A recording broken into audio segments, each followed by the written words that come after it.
আমি শিবলি ইসলাম। আমি বর্তমানে সিএফ মোটো 250 বাইকটা রাইড করতেছি।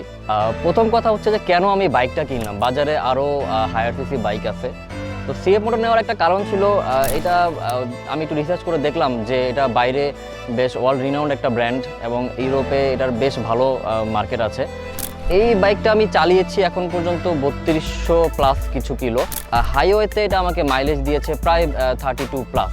অ্যান্ড আমি ঢাকা সিটিতে যখন রাইড করি, ঢাকা সিটিতে আমি অ্যাভারেজে 30, 31, 32 অ্যাভারেজ মাইলেজ পাচ্ছি বাইকটা থেকে। যদি এই বাইকটার কিছু ভালো দিক বলি, প্রথম হচ্ছে এটা লুক। এই বাইকটা যখন আমি প্রথম কিনি এবং ঢাকা সিটিতে যখন আমি রাইড করি, জ্যামের মধ্যে, সিগন্যালে এবং কি এলাকাতেও প্রচুর অ্যাটেনশন পাওয়া যায় এই বাইকটাতে। এবং মানুষজন ডাক দিয়ে দিয়ে জিজ্ঞেস করে যে কি বাইক, কেমন বাইক, কত সিসি বাইক, কেমন সার্ভিস পাচ্ছি। আর হচ্ছে এটার ব্রেকিং অসাধারণ। আপনি প্রতি ব্রেকিংয়ের যে বাইকটা, এটা আপনি আপনার হাতে ফিল করতে পারবেন।